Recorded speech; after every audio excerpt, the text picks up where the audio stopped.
Alors, je vous souhaite la bienvenue à cette conférence intitulée « Causes et conséquences de l'instabilité géopolitique en République démocratique du Congo ».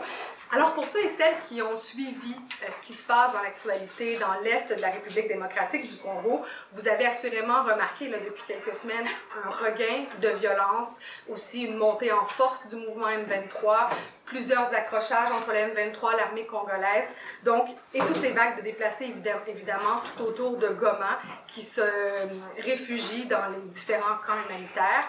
Alors, avec nos trois experts aujourd'hui, on va se questionner sur qui sont les acteurs derrière cette crise qui dure depuis des décennies dans cette région de l'Afrique de l'Est qui est riche en minerais. Alors, première question que je vous pose aujourd'hui, revenons d'abord à la base pour comprendre vraiment ce qui se passe. Donc, quelles sont les causes majeures de toute cette instabilité? Commençons avec vous, Nicolas. Non, c'est avec... Ah oui, c'est avec moi, je suis honoré. Je crois que sans mon couvre-chef, je suis mieux vu. Voilà. Je commencerai par vous remercier très rapidement pour votre présence ici. Si nombreux. C'est vraiment intéressant d'avoir tant de monde. Et à côté des remerciements, je mets quand même un petit regret assez rapide. C'est qu'on n'a eu que très peu de temps pour discuter de cette question quand même essentielle qu'est le conflit de RDC. Et, en tout cas, on aurait fait 3-4 heures de conférence, qu'on n'aurait pas épuisé la question. Mais de là à le faire sur 1 heure, c'est un défi. C'est un défi qu'il va falloir relever. Donc, je voudrais rapidement, sans perdre de temps, dire en réalité que les faits, n'est-ce pas, qui ont conduit au conflit armé en RDC sont d'origine à la fois lointaine et immédiate.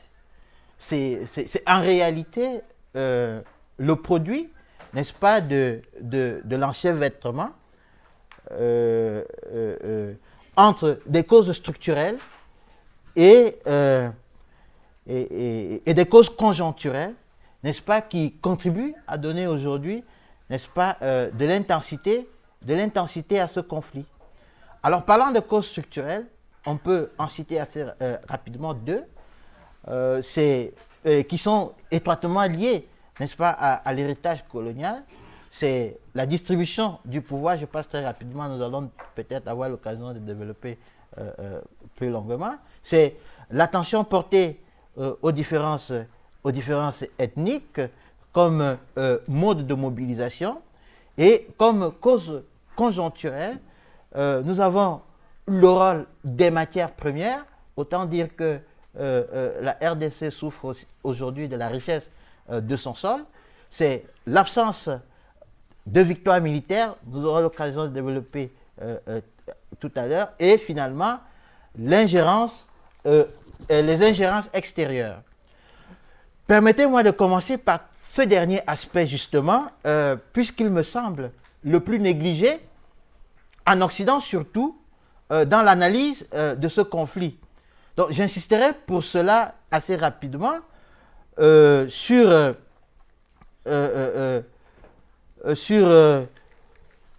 c'est pas mon slide là, c'est le second.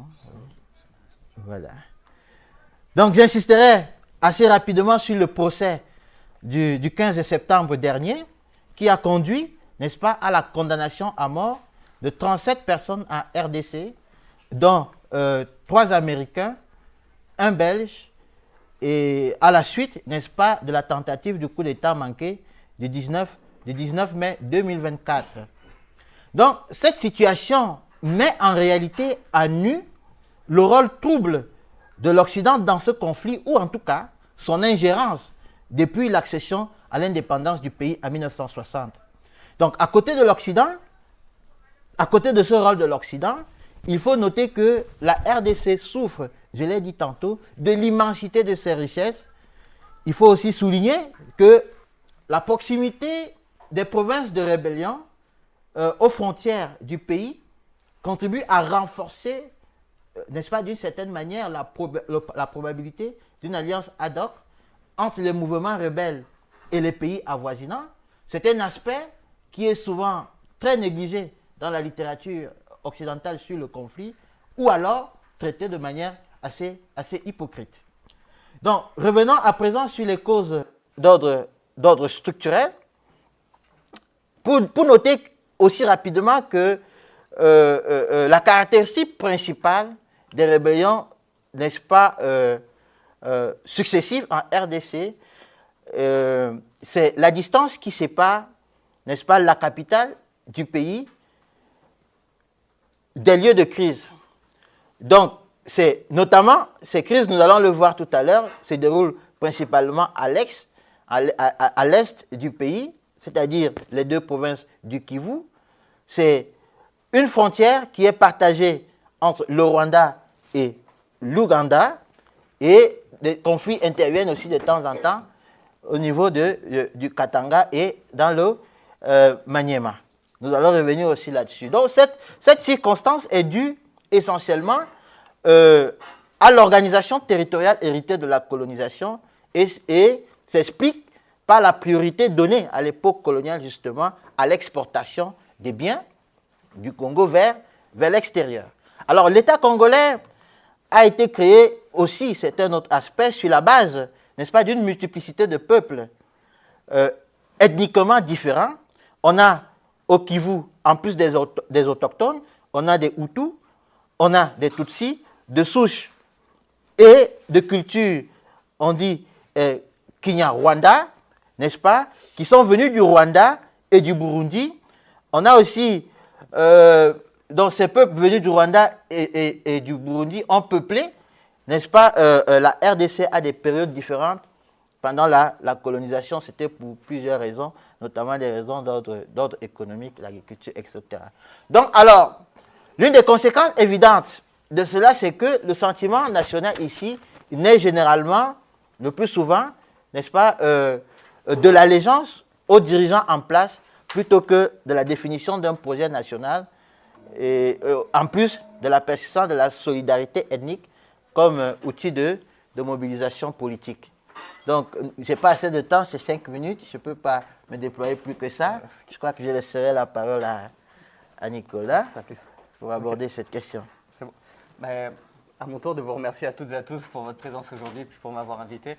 J'aimerais effectuer une petite précision, c'est que sur les dernières années, j'ai davantage travaillé sur les relations entre environnement, conflit et ressources en Afrique de l'Ouest. Ça fait quelques années que je n'ai pas travaillé sur la thématique de la RDC. Donc, si mes collègues ou des personnes dans l'audience souhaitent me compléter, me corriger, vous êtes les bienvenus et je vous remercierai de le faire.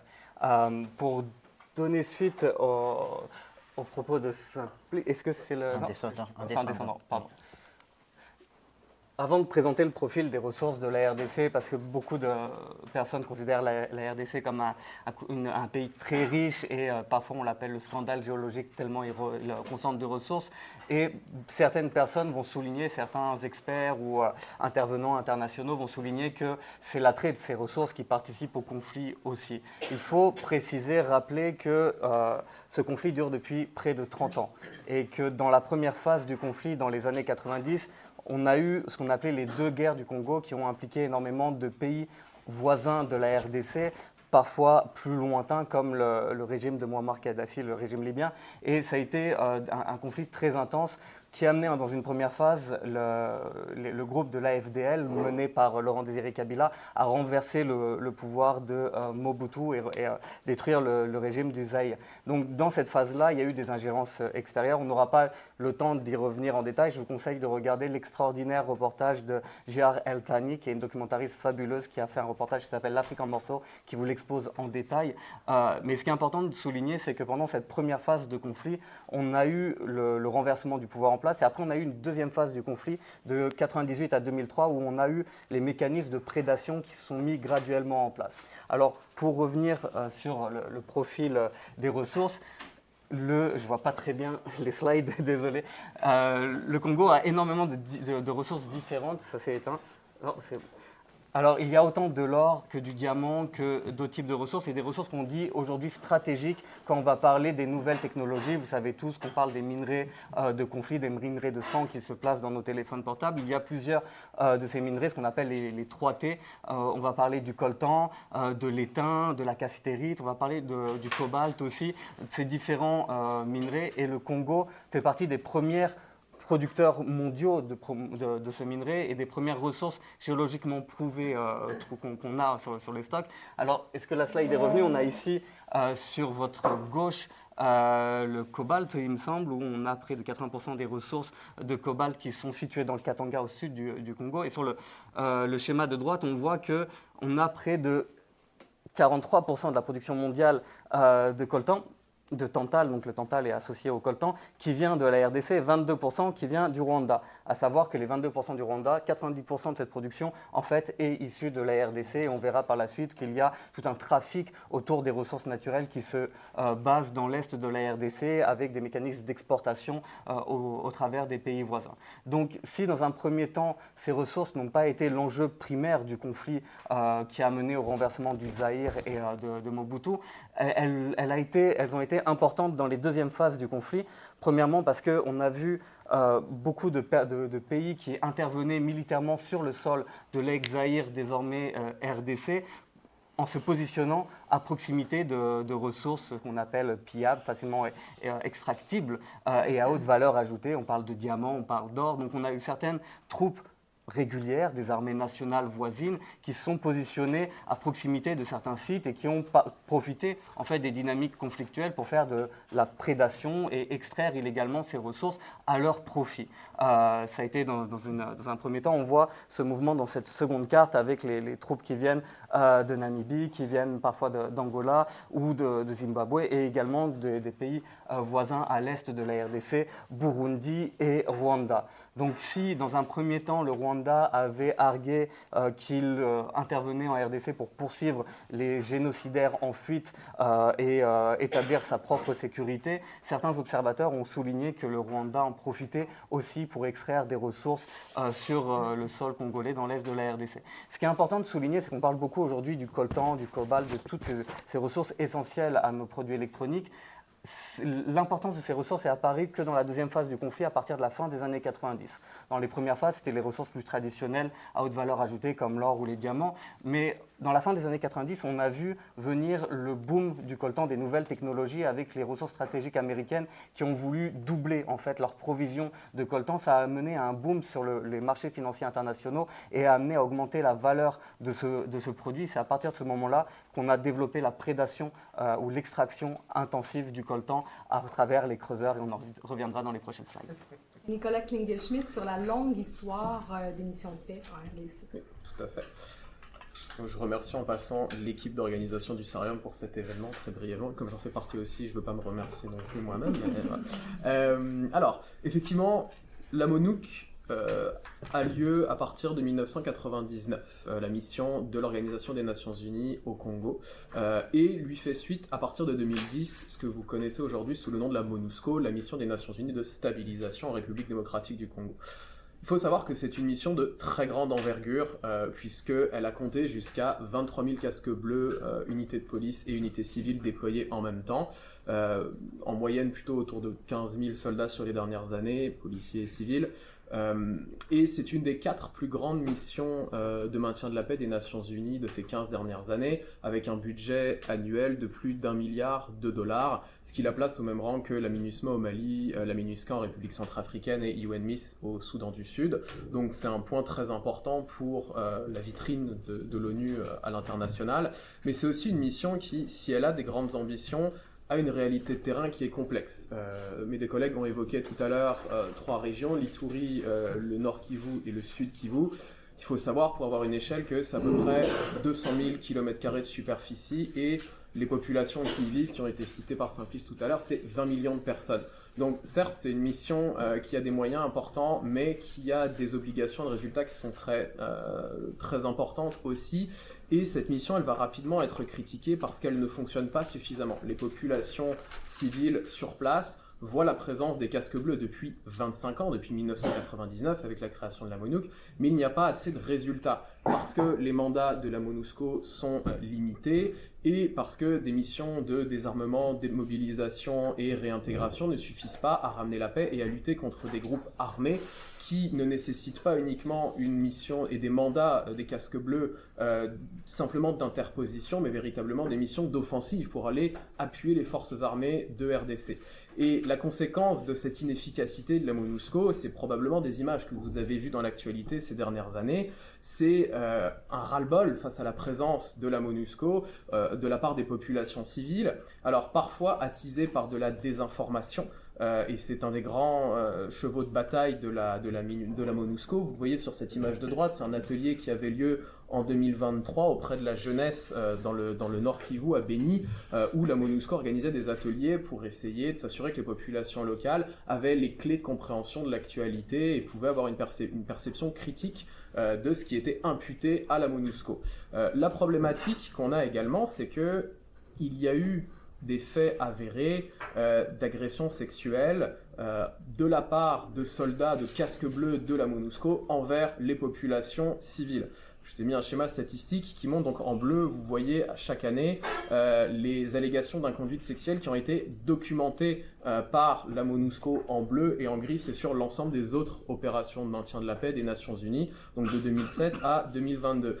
Et cette conjonction de désinformation et en même temps d'inconduite de la part de casques bleus eux-mêmes va forcément générer des tensions auprès des populations locales et on va avoir un distrust finalement, un manque de confiance, une confiance qui va être brisée entre les populations locales et les casques bleus qui sont déployés sur le terrain. Donc on aura de très fortes manifestations à la fois en 2022 et en 2023 contre la présence de la MONUSCO. Le gouvernement congolais lui-même et le président Félix Tshisekedi vont s'exprimer contre la présence de la MONUSCO. On va avoir des manifestations qui seront fortement réprimées, qui vont faire des morts tant du côté des populations civiles, avec des manifestations, je reviens sur l'image tout à l'heure, qui vont faire jusqu'à 50 morts du côté des populations civiles, des casques bleus aussi qui vont perdre la vie lors de ces manifestations, et des policiers congolais entre deux feux qui vont aussi être victimes de ce conflit finalement dans le conflit. Donc la mission de la MONUSCO elle est fortement remise en question, et depuis 2024, fin 2023, en fait, le Conseil de sécurité a annoncé le retrait progressif de la MONUSCO qui a déjà quitté l'ensemble de ses bases logistiques, j'y reviendrai tout à l'heure, dans le sud Kivu et qui établit son retrait progressif dans les deux autres provinces. La question qu'on va pouvoir se poser par la suite, c'est qu'est-ce qui va arriver après le retrait de la MONUSCO? Certes, on a vu que ses mandats ne fonctionnaient pas, que sa présence était critiquée en plusieurs points avec justesse. Maintenant, la question qu'on va pouvoir poser, c'est qu'est-ce qui va se passer par la suite. Mais voilà en quelques mots le tableau, le portrait qu'on peut brosser de 25 ans de présence des casques bleus onusiens en République démocratique du Congo. Je sous les 5 minutes. On parle spécifiquement de la République démocratique du Congo, mais c'est un conflit qui est régional, des pays voisins qui sont impliqués. Pouvez-vous nous parler de ces dynamiques conflictuelles entre les pays des Grands Lacs, d'abord Simplice? Ok, merci une fois de plus. Je voudrais tout d'abord, avant de parler de l'action, n'est-ce pas, des voisins sur ce conflit, vous ramener à identifier qui sont ces voisins en réalité. Et je suis revenu là-dessus en identifiant qu'il existe ici ce que j'appelle des acteurs étatiques. Et ici, il y en a 7 principaux. En plus de la RDC qui est l'État agressé, il y a ses alliés qui sont le Zimbabwe, l'Angola et puis la Namibie. De notre côté, on a les États agresseurs, dont le Rwanda, l'Ouganda et le Burundi. Et on a, avec une implication relative, le Tchad, la Libye, l'Érythrée et puis la Zambie. Donc, il y a un autre type d'acteurs qui sont des acteurs intérieurs, c'est les forces armées de la RDC, c'est les milices Maï-Maï, qui sont des groupes d'autodéfense des communautés locales. On a le Front démocratique pour la libération du Rwanda, le FDLR, autre acteur essentiel. On a enfin le CNDP, c'est-à-dire le Congrès national pour la défense du peuple, récemment rebaptisé M23. Donc, il y a un autre acteur essentiels, n'est-ce pas, qui interviennent dans ce conflit. Nicolas l'a dit tout à l'heure, c'est la MONUSCO, ou alors la MONUC, devenue MONUSCO, dont la mission principale, en réalité, est de verser de confortables salaires à ses militaires fonctionnaires. Voilà sa mission principale. Et les seuls souvenirs qu'on a de cette mission sont partagés entre les prostituées et les chauffeurs qui les servent dans leur mission. C'est important de le relever.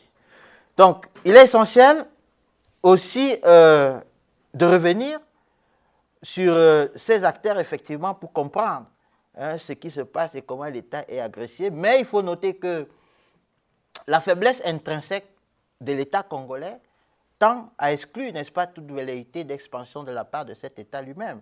Donc, il va disposer, au contraire, des effets, n'est-ce pas, de solidarité ethnique transnationale, dont bénéficient les groupes insurgés, notamment rwandophiles et ougandophiles, et la volonté, n'est-ce pas, des régimes rwandais et ougandais d'intervenir chez son voisin. Alors, donc, comme nous allons le voir effectivement là sur le slide, donc cette tentative d'ingérence des voisins, les flèches essayent d'indiquer la position de l'Ouganda, du Rwanda, du Burundi, etc. Depuis au moins 1996, est la cause principale de l'instabilité persistante à l'est de la RDC.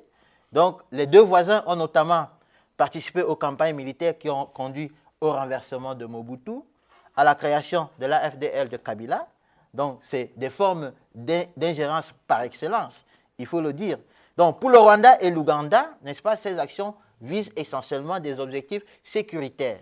Ce qui, en réalité, n'est pas vrai, puisque cette invasion, n'est-ce pas, du voisin, cache des réalités, ou du moins des visées expansionnistes. Donc, il faut aussi noter que Kigali a, par exemple, utilisé le territoire congolais comme théâtre de projection de sa puissance, au détriment du régime de Mobutu et de celui de Kabila. Mais aussi, ce dernier n'a pas échappé, ou alors n'a échappé à la défaite en 1998 face à son ancien allié que grâce à la mobilisation populaire et au soutien de l'Angola, du Zimbabwe, du Soudan et de la Namibie. Donc, il va également échapper à l'emprise de l'Ouganda, qu'il a vaincu militairement à Kisangani en 1997. Le Rwanda va affirmer, n'est-ce pas, sa puissance en contrôlant après 1998 les Kivu via ce qu'on appelle ici le RCD Goma, qui est le Rassemblement des Congolais pour la démocratie, qui est en réalité la vitrine, n'est-ce pas, congolaise du Rwanda RDC. Donc ce mouvement de rebelles se présentant comme protecteur des Tutsis, c'est-à-dire une minorité rwandaise, est devenu, depuis le retrait officiel en 2022 des forces rwandaises à RDC, le bras politique, n'est-ce pas, du Rwanda en RDC. Alors le Rwanda va instrumentaliser, n'est-ce pas, via le RCD Goma, ce sentiment anti-Tutsi, n'est-ce pas, de la majorité des Congolais, pour justifier non seulement son refus de désarmer, mais aussi d'intégrer, n'est-ce pas, les forces armées nationales afin de maintenir son emprise sur les Kivu. Donc, il contribue de ce fait à détacher cette région, c'est-à-dire l'est de la RDC, et ses populations pour installer le pays durablement dans son orbite. Alors, les ressources de la RDC sont un outil, je l'ai tantôt dit, de prolongation, n'est-ce pas, du conflit, puisque nous l'avons dit, les richesses de la RDC sont... voilà, merci beaucoup. Je ne veux pas revenir là-dessus parce que la question était déjà traitée par Nicolas. Donc, il convient de noter que le conflit en RDC est une guerre alimentée par le commerce mondialisé et illicite des armes et autres équipements militaires comme, et des systèmes de communication, comme vous pouvez les voir là. Et vous allez remarquer sur cette carte à côté là qu'il n'y a aucun pays dans les parages qui fabriquent les armes et qui les vendent. Hein? Et donc, c'est toutes ces circulations d'armes, de moyens de communication, etc., alimentent d'une manière ou d'une autre le conflit. Et puis, dernier élément, je m'en voudrais de ne pas revenir là-dessus, c'est que Washington, il faut le dire, a choisi le Rwanda comme zone d'influence pour l'Afrique centrale et l'Afrique de l'Est.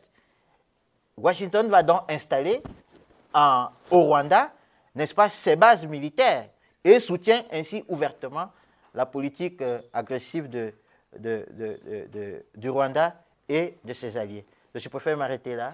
Parce que... Et dans ce contexte-là, donc pour rebondir sur ce que vient de dire Simplice, comment l'exploitation des minerais, des ressources naturelles par des groupes armés vient alimenter le conflit, Nicolas? Ok, parfait. Merci beaucoup. Pour continuer les propos de Simplice, excusez-moi. J'ai repris cette entrevue qui a été donnée par le vice-président du PNUE en 2015. Alors, il a peut-être changé depuis à RFI. C'est une entrevue qui est assez vieille, mais qui est évocatrice en fait de la situation qui se passe en RDC pour comprendre comment l'économie conflictuelle s'est transformée pour devenir par la suite une économie de prédation. Avant d'aller plus en avant sur cette entrevue, il est important de souligner plusieurs facteurs qui ont contribué à la pérennisation de cette économie conflictuelle dans l'est de la RDC. D'une part, il y a la pression des intérêts étrangers ou des agresseurs frontaliers dans l'est de la RDC. Il y a également le poids du programme de consolidation de la paix en RDC qui a joué aussi un rôle et la présence de compagnies étrangères internationales par la suite. Pourquoi on parle du poids du programme de consolidation de la paix? C'est simple, il y a eu à la suite des accords de paix un accord de partage de pouvoir où des leaders de groupes armés qui étaient des combattants se sont retrouvés incorporés dans les forces armées régulières de la RDC, mais avaient leur propre chaîne de commandement avec leurs les anciens membres de leur propre groupe armé. Et ces différents groupes armés qui étaient avant ennemis se retrouvent désormais sous un même commandement au sein des forces armées régulières et se retrouvent aussi avec l'expérience de la prédation sur des ressources naturelles, sur des sites miniers. Et donc chacun de ces groupes armés va vouloir faire perdurer dans une certaine mesure la manne financière qui émane de la possibilité de capter de la ressource sur le terrain. Mais ces groupes armés, c'est désormais généraux ou autres réguliers de l'armée congolaise ne répondent pas directement aux chaînes de commandement officielles parce qu'elles ont toujours l'allégeance de leur ancien groupe armé. On a ainsi des factions opposées au sein du même structure gouvernementale qu'est la RDC, au sein de mêmes forces armées. À cela s'ajoute aussi le fait que certains groupes armés perdurent sur le terrain. Donc on arrive à une situation où les anciens belligérants maintiennent leur position sur le terrain, veulent maintenir leur avantage de capter les ressources. Avant, ils exploitaient les sites miniers pour financer le conflit. Et maintenant, graduellement, on va avoir une transformation. Ces groupes armés vont vouloir maintenir des dynamiques insécuritaires de conflits de basse intensité pour maintenir leur position de prédation et pouvoir continuer à capter les ressources. Donc, c'est ce qui est souligné par le directeur exécutif adjoint du PNUE, Ibrahim Thiao, qui va par la suite souligner en fait que c'est un système qui va se transformer. On a une transformation de la nature du conflit. Avant, les ressources permettaient d'alimenter le conflit. Maintenant, le conflit permet d'alimenter la prédation des ressources. Et on va voir cette situation qui va se pérenniser en raison des faiblesses structurelles qui sont engendrées par le processus de consolidation de la paix, mais également dans une autre mesure par le processus de libéralisation du secteur minier qui a été initié au sein de ce processus de consolidation de la paix. Pourquoi? Parce que dans les accords de paix, dans tout le programme qui est mené par les Nations Unies pour assainir la gestion de la RDC, les structures étatiques et surtout assainir la gestion du secteur extractif, on va prôner la libéralisation de ce secteur extractif, déconstruire les anciennes structures qui avaient été initiées par le Zaïre de Mobutu. C'est des structures non compétitives, dysfonctionnelles, mais qui permettaient à l'État d'avoir un ancrage territorial assez fort, qui permettait d'avoir aux populations un accès à des ressources comme des médecins, de l'école, d'avoir un accès à l'État à travers ces grosses infrastructures minières, sociétés comme la Socamine, la Saminkid, différentes structures. L'accord de paix les déconstruit pour libéraliser. Sauf que les entreprises qui viennent par la suite, les multinationales, sont davantage intéressés par leur profit que par la volonté d'apporter des biens publics aux populations et de renforcer leur structure socio-économique. Donc dans tout ce mécanisme-là, dans tout ce contexte, 5 minutes c'est extrêmement court pour en parler, mais dans tout ce contexte-là, il faut aussi prendre en considération qu'on a 10 ans de guerre qui vont contribuer à complètement détruire les structures socio-économiques des populations. Donc quand on a eu des déplacés, quand on a eu des populations déplacées qui viennent des autres pays, quand on a été victime des violences, qu'on n'a plus accès forcément à ces terres, à ces espaces de pâturage, aux ressources traditionnelles pour cultiver, pour avoir une économie, l'orientation vers l'extraction informelle des ressources naturelles, donc comme des artisans creuseurs, ce qui est le terme employé pour les personnes qui creusent la terre pour avoir le coltan en RDC, est une solution non seulement de facilité, mais c'est une solution aussi d'enrichissement assez rapide. Et donc, ça va faire qu'il y a une manne de personnes qui est prête à travailler dans l'exploitation artisanale des ressources, et on a des structures, je sais que je dépasse le temps, je suis désolé, je prendrai moins de temps sur votre question, on a des structures de groupes armés qui sont prédatrices, qui peuvent exploiter ces personnes à leur propre profit, et malheureusement, il va se constituer tout un microcosme, pas un microcosme, mais un système qu'on dit informel, avec des hiérarchies très fortes tenues par les groupes armés pour exploiter ces ressources naturelles, et avec au bas de la chaîne les populations qui vont creuser, qui vont aller dans les trous. Il va y avoir une répartition des tâches de travail qui va être très structurée, et ce qui va amener graduellement en fait à cette situation de prédation continue où les groupes armés ou même parfois les FARDC vont maintenir de l'insécurité pour continuer à avoir de la prédation sur les ressources naturelles. Et on voit sur cette carte que toutes les zones un peu d'extraction de ressources, que ce soit le coltan, l'or, etc., qui se superposent à des zones de violence ou à des camps de réfugiés. Juste pour préciser, je vais revenir sur ça. Sur cette carte-là, on voit le réseau d'exportation des ressources depuis l'est de la RDC vers les pays voisins. Là, on parle de l'or. C'est une carte qui est réalisée par Cécile Marin en 2005. On voit cette extraction de l'or, c'est la même pour l'extraction du coltan, qui passe par les frontières. Et à savoir que même les entreprises minières internationales qui exploitent dans l'est de la RDC pour de la bonne gouvernance, pour de la bonne gestion des ressources naturelles, utilisent des artisans creuseurs, utilisent des populations qui vont extraire artisanalement et utilisent ces réseaux d'exportation illégale de l'or pour ne pas payer les taxes qu'elles doivent à la RDC. C'était notamment le cas de la société minière Bandro qui a été épinglée par les Nations Unies pour cela. Je vous remercie. Vous comprenez qu'on vous donne des clés de compréhension, mais on pourra aller plus loin sur certaines questions qui vous intéressent lors de la période de questions à la fin de la conférence. Nicolas? Oui, merci. Alors, il faut que je reste sous les 5 minutes moi aussi, si j'ai bien compris. C'est toi qui es top. Je vais subir de la violence physique sinon. Alors, donc effectivement, le fait qu'on ait des tensions pour le contrôle des ressources entre les pays de cette région, de la région des Grands Lacs, finalement dans l'est de la RDC, ça a des conséquences directes sur les réponses régionales et sur les mécanismes sécuritaires régionaux. À partir de 2022, on a des rapports officiels d'experts auprès du Conseil de sécurité de l'ONU qui vont avérer le fait que l'Ouganda et le Rwanda soutiennent des groupes armés en RDC, dont le M23 que mentionnaient à la fois Simplice et Nicolas. Ça va avoir des conséquences sur toutes les organisations régionales qui ont théoriquement, au sein de l'architecture de paix et de sécurité africaine, des compétences dans l'envoi potentiel d'une force régionale pour répondre au conflit. Et donc, très rapidement, vous avez la République démocratique du Congo qui est membre de plusieurs organisations régionales, dont 3 qui pourraient potentiellement envoyer des interventions régionales. Et elle rejoint l'East African Community, qui est donc ici à partir de 2022. Et en 2022, donc en juillet, elle rejoint l'organisation. En septembre, l'East African Community envoie des contingents d'environ 3000 soldats, essentiellement en provenance du Kenya et du Burundi, pour intervenir dans l'est de la RDC en appui des forces armées de République démocratique du Congo. Le problème, c'est que est également membre de l'East African Community, si vous voyez sur la carte en vert, le Rwanda. Donc le Rwanda n'envoie pas de militaires, mais des officiers sont présents au quartier général de la force qui est stationné à Goma. Évidemment, ça crée un scandale lorsque les rapports sont officialisés, ce qui va générer des tensions importantes et qui va bloquer l'efficacité et le potentiel déploiement plus important de toute force de l'East African Community. Ce qu'il faut savoir aussi, c'est qu'on a la communauté économique des États d'Afrique centrale qui pourrait théoriquement déployer une force en République démocratique du Congo, donc ça c'est la carte de gauche. Cette organisation-là a des gros problèmes de leadership politique et économique interne qui fait qu'elle est complètement bloquée.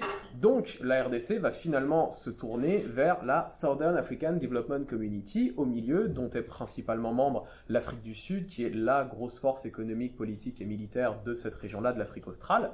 Et c'est finalement cette organisation qui a qui a commencé un déploiement à partir de décembre 2023, déploiement qui est toujours en cours. On a 3000 soldats à long terme 3000 soldats de l'Afrique du Sud qui doivent intervenir et 2000 soldats de Tanzanie et du Malawi. Ceci dit, ce déploiement-là, il n'est pas encore tout à fait effectif parce qu'on a des enjeux logistiques qui sont liés et financiers qui sont liés aux capacités de la SADC. J'y reviendrai un peu plus tardivement. L'autre élément important, c'est que ça va générer des blocages, ces tensions régionales, jusqu'au siège de l'Union africaine.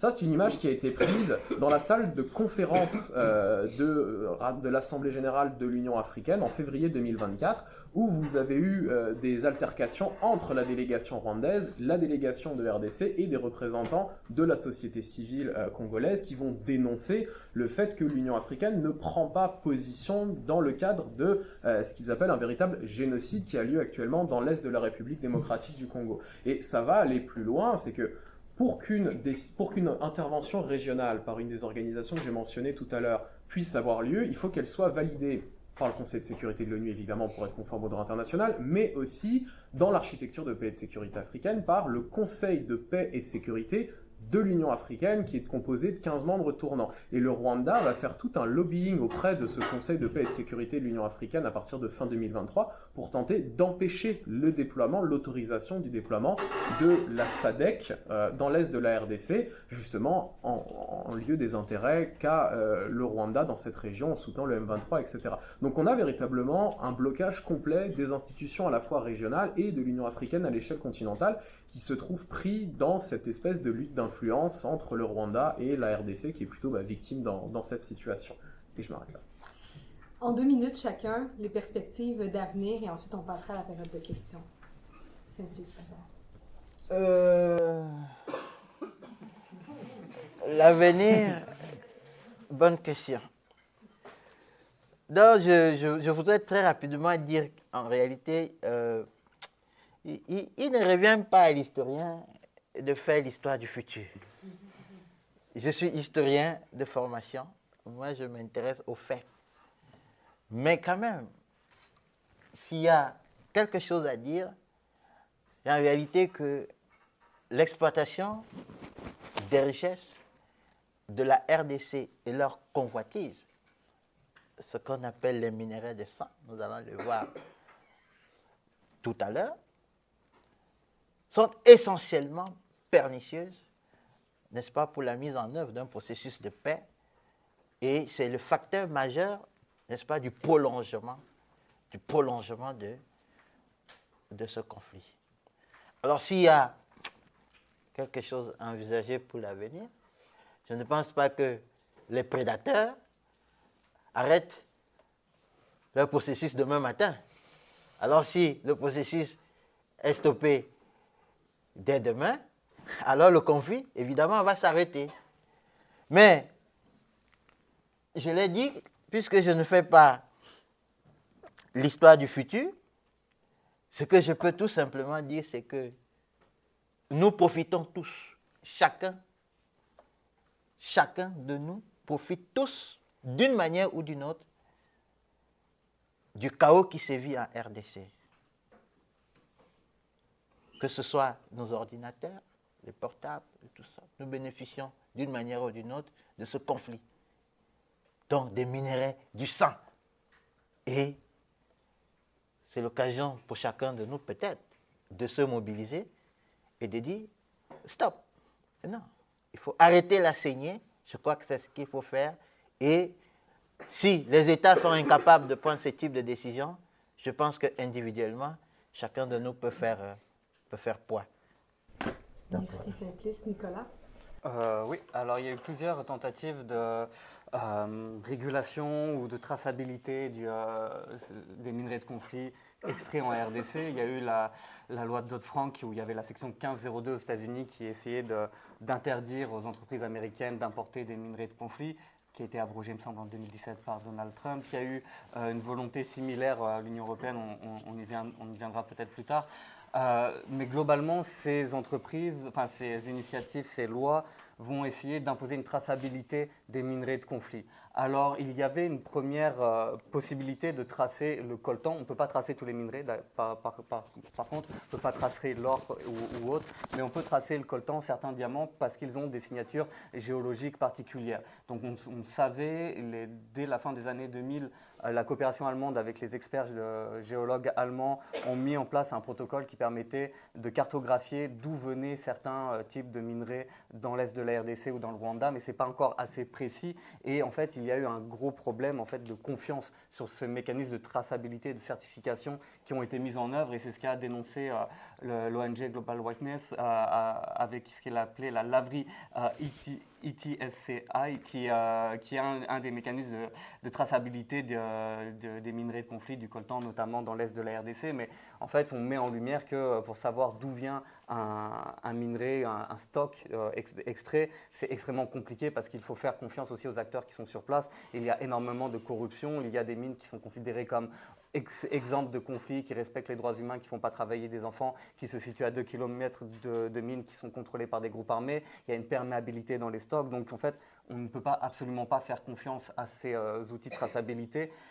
Et il y a également le fait, en fait, qu'une fois que le minerai est traité, qu'il arrive dans une fonderie, on ne peut plus identifier sa provenance. Donc il y a tout un mécanisme qui est mis en œuvre d'exportation du minerai. C'est également le cas pour l'or dans d'autres régions, mais aussi dans l'est de la RDC, où le minerai va convoité illégalement par les voisins, le Burundi, le Rwanda, être exporté dans d'autres pays, des pays tiers, pour être raffiné, puis après réalimenter les marchés internationaux, notamment les producteurs en Asie, puis après les consommateurs en Amérique du Nord ou en Europe. Donc c'est tous ces enjeux qui amènent la RDC à toujours continuellement, là c'est en 2023, d'accuser par exemple Apple d'utiliser des minerais de conflit dans ses produits, mais il n'y a pas que Apple, il y a Nokia, il y a énormément de Samsung aussi, énormément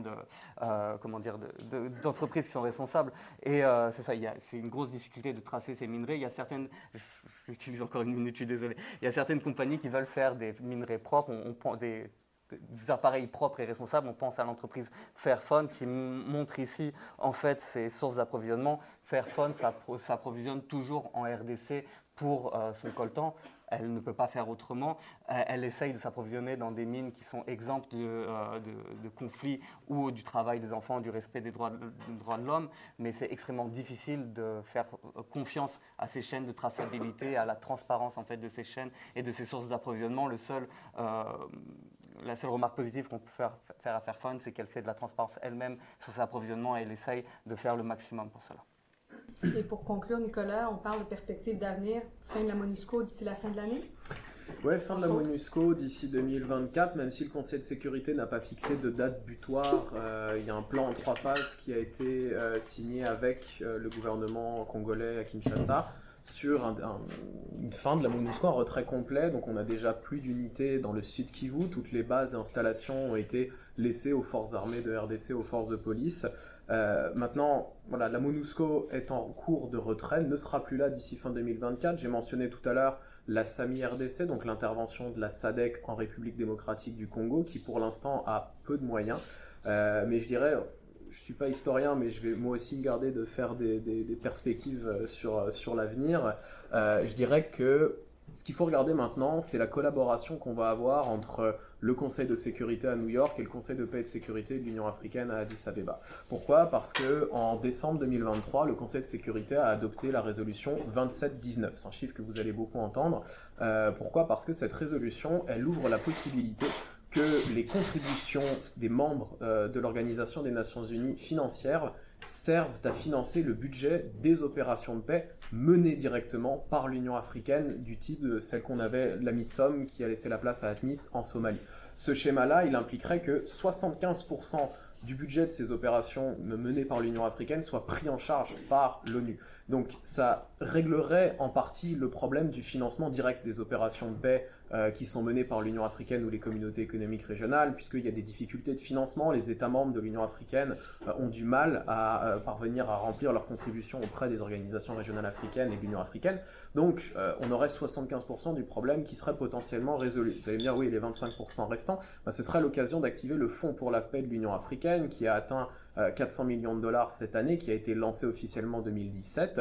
Ça permettrait, si on a une opération de grande ampleur, type MONUSCO à 1 milliard de dollars par an, d'avoir 2 années pendant lesquelles au moins l'Union africaine pourrait assurer ce quart du budget et ce serait pris en charge par l'ONU pour le reste. Maintenant, il y a énormément de technicalités qui doivent être réglées. Il y a des rencontres depuis cet été qui ont lieu entre des représentants du Conseil de sécurité de l'ONU et du Conseil de paix et de sécurité de l'Union africaine pour essayer de comprendre et de trouver des solutions sur comment est-ce qu'on s'assure que les règles budgétaires et de suivi des dépenses qui sont habituellement fixées par le Conseil de sécurité dans le cadre des Peacekeeping Operations correspondent au cadre d'opération aussi de l'Union africaine. Est-ce que cette décision, elle s'étend aussi aux opérations qui sont menées non pas directement par l'Union africaine, mais par des communautés économiques régionales comme la SADC? Donc c'est tout un tas de questions auxquelles les diplomates sont en train de répondre. Évidemment, le temps et le conflit jouent contre nous dans cette situation-là. Donc à voir comment est-ce qu'on va en arriver là, et ça pourrait plus largement changer le visage du maintien de la paix en Afrique, puisque non seulement on pourrait avoir ce schéma de financement avec la résolution 2719 pour la RDC, mais on pourrait l'étendre aussi au Soudan avec le renouvellement d'ATMIS, à la Somalie avec le renouvellement d'ATMIS. On pourrait avoir une réponse au Soudan, des réponses plus largement aux enjeux maritimes en Afrique de l'Ouest, ou encore aux insurrections qu'on a dans la région du Cabo Delgado au Mozambique. Donc je vais m'arrêter là, mais voilà ce qu'on a comme perspective d'avenir sur le plan multilatéral. Merci beaucoup à vous trois. On va prendre quelques questions. Puis peut-être se présenter avant de poser votre question pour que les intervenants puissent savoir qui vous êtes. Donc je vois une main dans le fond de la salle ici. Donc en premier, deuxième, troisième. Allez-y. Bonjour à tous. Merci pour votre présentation, cher professeur. Moi, je m'appelle Faï, étudiant à la maîtrise en études internationales. J'ai récemment terminé ma maîtrise ici. Et j'aimerais vous remercier justement pour votre présentation qui est très édifiante. Je n'ai pas de questions en tant que telle parce que je pense que les points principaux ont été abordés. Mais moi, j'aimerais revenir justement sur le 2 poids, 2 mesures en fait, auxquelles nous faisons face à cette situation. Je me rappelle, depuis que j'étais petit, justement, on entendait parler de la situation en RDC, et ça continue jusqu'à maintenant. Et jusqu'à maintenant, justement, il n'y a pas de solution. Et quand on voit que des éminents professeurs ne nous donnent pas de perspective positive d'avenir, c'est quand même un peu difficile pour nous. Et j'aimerais aussi insister justement sur la situation des femmes en RDC et des enfants soldats en RDC. En 2017, j'ai eu l'occasion ou la chance de rencontrer le docteur Denis Mukwege qui a été justement prix Nobel de la paix. Il nous a raconté son expérience, raconté certaines expériences, et je peux vous jurer que ça fait vraiment mal au cœur. Donc justement, j'invite tout un chacun ici à revenir sur la situation des femmes et des enfants en RDC. Mais on espère que justement ce conflit-là, on va connaître une paix.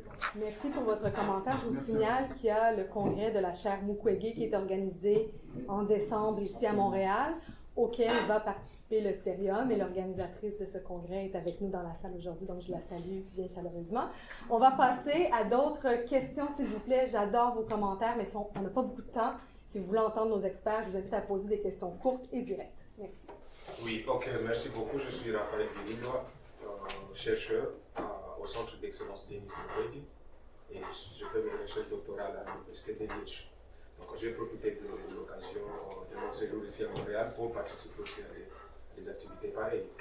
Alors, je remercie brièvement ceux qui ont participé et ils ont des perspectives au moins objectives au regard des conflits qui se passent.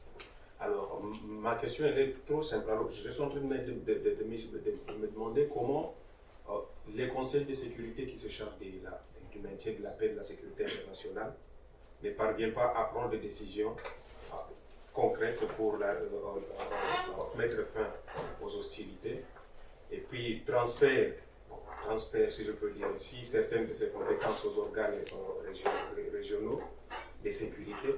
Comment pourrait être possible au regard des différents enjeux que les intervenants ont soulignés, montrant les différentes implications du Rwanda dans les mécanismes décisionnels de l'Union africaine ainsi que des organisations sous-régionales. Est-ce que l'organisation sous-régionale sera vraiment en mesure d'apporter la paix au regard de tous ces enjeux? Qui de votre Simplice. Je peux, l'un après l'autre. Votre question est très intéressante, hein. Vraiment très intéressante. On se questionne justement sur le rôle du Conseil de sécurité dans ce conflit. Et vous souvenez-vous que c'est en raison de ce conseil que nous, devons la présence de la MONUC et puis de la MONUSCO sur le terrain.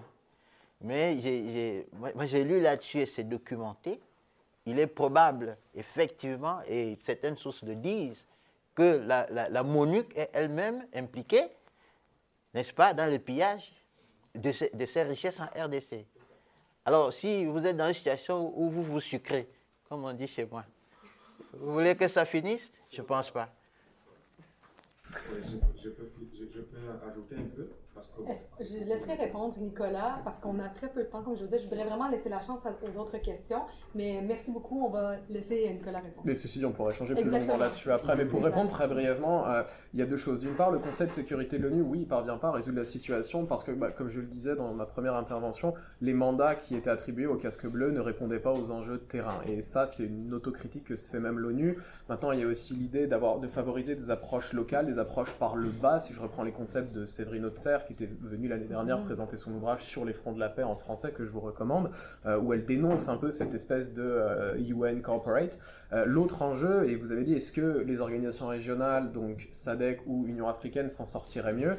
On est dans une optique, depuis les années 90, de réponse africaine aux problèmes africains. Donc il y a une volonté de régionalisation de l'ONU, mais il y a aussi une volonté de la part des acteurs. Il faut avoir une vision afro-centrée, et l'Union africaine, comme les communautés économiques régionales, sont plus légitimes à répondre aux conflits qui ont lieu sur le continent, connaissent mieux les enjeux, connaissent mieux les identités locales, les sensibilités qu'il peut y avoir.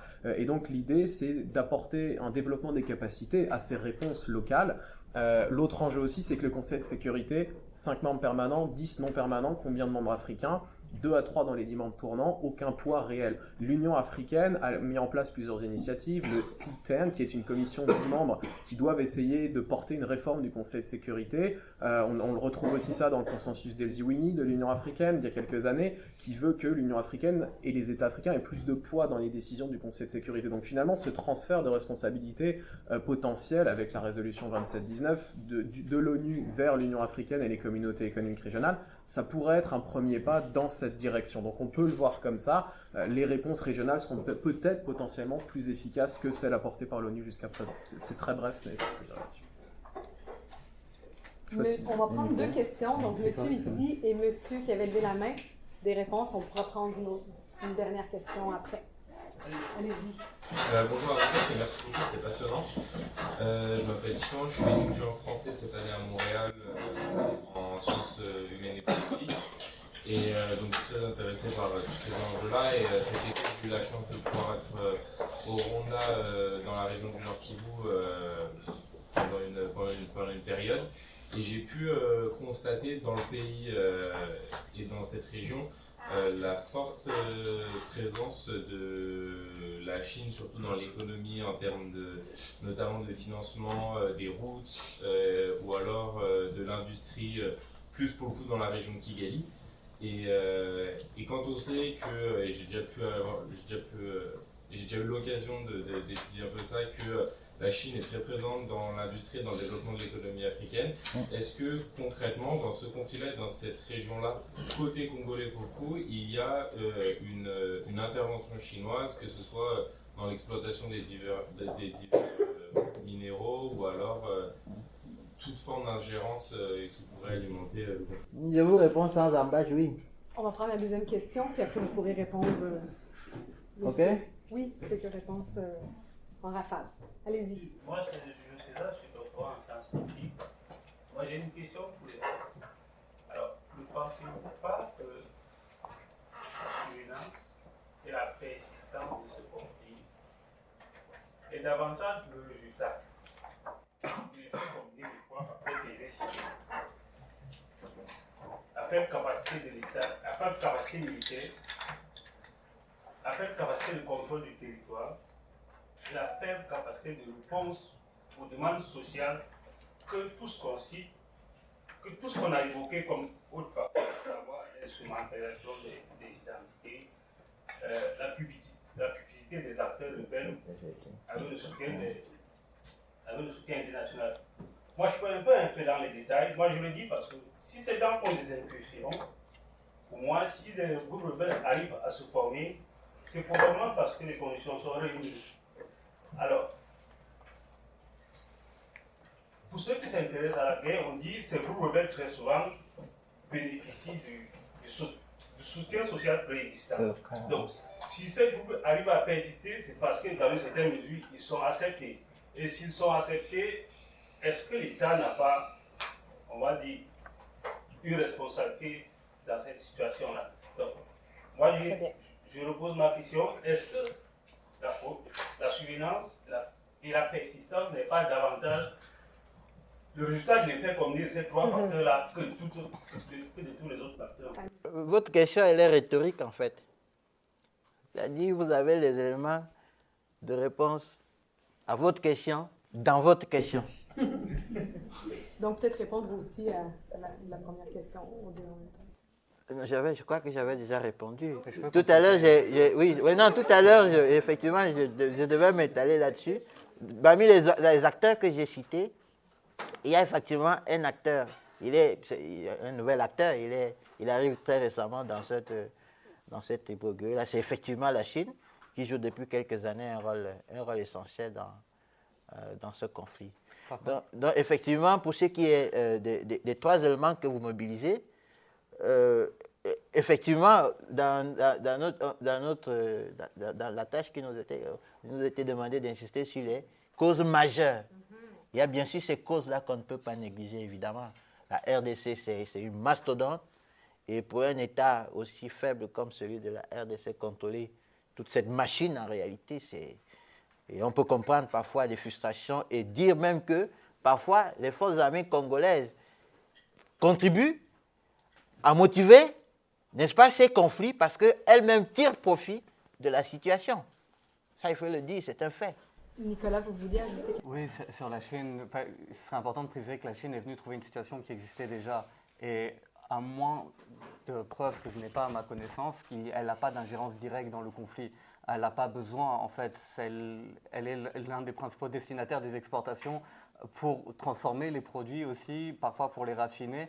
Et elle passe énormément d'accords avec la RDC, encore maintenant, pour avoir des partenariats d'extraction des ressources d'une manière peut-être plus formelle, notamment dans le Katanga, pour exploiter le cobalt, pas le coltan, qui est aussi précieux pour toutes les nouvelles technologies. Donc la Chine va développer de nombreux partenariats avec la RDC pour extraire de manière plus formelle les ressources naturelles, pas forcément au bénéfice de la RDC, pas forcément avec des standards sociaux et environnementaux acceptables non plus, mais elle va le faire d'une manière peut-être diplomatique, formelle, avec les accords qu'on connaît tous sur les stratégies de développement et d'aide au développement apportées par la Chine en Afrique. Maintenant, au niveau des minerais de conflit, elle reçoit des minerais bon marché qui en raison justement de cette exploitation des personnes dans l'est de la RDC. En fait, le conflit en tant que tel permet pour le marché international d'abaisser le coût de production au plus minimum. En fait, c'est de l'exploitation des personnes humaines par la violence, par le conflit. Enfin, c'est une posture qui est très personnelle et néo-marxiste, mais c'est l'essence même du capitalisme depuis plusieurs siècles. Donc c'est une continuation des structures économiques et des rapports de domination au niveau international. La Chine en profite parce qu'elle est l'usine du monde, puis maintenant elle va se positionner comme une puissance technologique dans les années à venir, mais elle n'a pas besoin pour cela de créer des conflits, ils sont déjà là. Son rôle est relativisé, effectivement. Donc, 13h05, j'ai promis à la dame derrière de pouvoir poser sa question rapidement, puis ensuite il y aura une courte annonce de Clara Bord, notre coordonnatrice, et ce sera la fin de la conférence. Pour les autres, vous pourrez venir nous parler comme ça à l'avance si vous avez davantage de questions, vous avez envie de discuter. Allez-y. Parfait. Mais moi, la question va revenir un peu sur le prix qui a été cité tantôt par le monsieur. C'est Céline Bruxelles, donc elle propose ses approches de la construction de la paix par le bas. Et dans Campagne de Peace, elle va étudier vraiment des cas où ces approches-là de construction par le bas a fonctionné dans certains petits cas, disons, au Congo professionnel. Donc, qu'en pensez-vous de cette approche-là? Est-ce que, sachant que, disons, cette approche que vous venez de présenter, donc très top-down, très peace-y, hein, une approche qui est en perte de légitimité, pas seulement en RDC, mais partout un peu en Afrique, où on demande vraiment que ces missions quittent le lieu et donc apporter des solutions africaines à des problèmes africains. Que pensez-vous d'une approche plutôt construction avec les acteurs locaux, surtout avec et par les acteurs locaux de l'Afrique?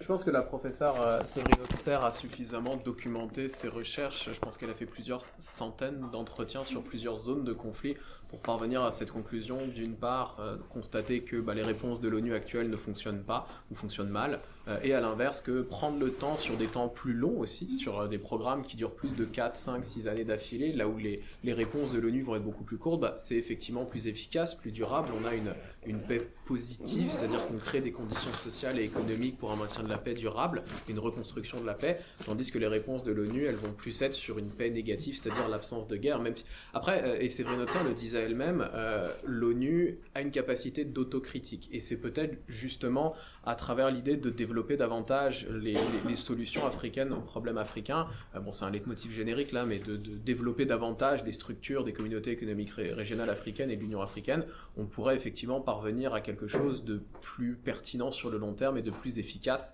même si ça implique que tout ce qui va être apporté soit effectif sur le terrain et aussi sur du long terme. Donc malheureusement, là encore, l'avenir nous le dira, mais effectivement, c'est une approche qui est pertinente, ouais, tout à fait. Simplice, Nicolas et Nicolas, merci beaucoup pour cette...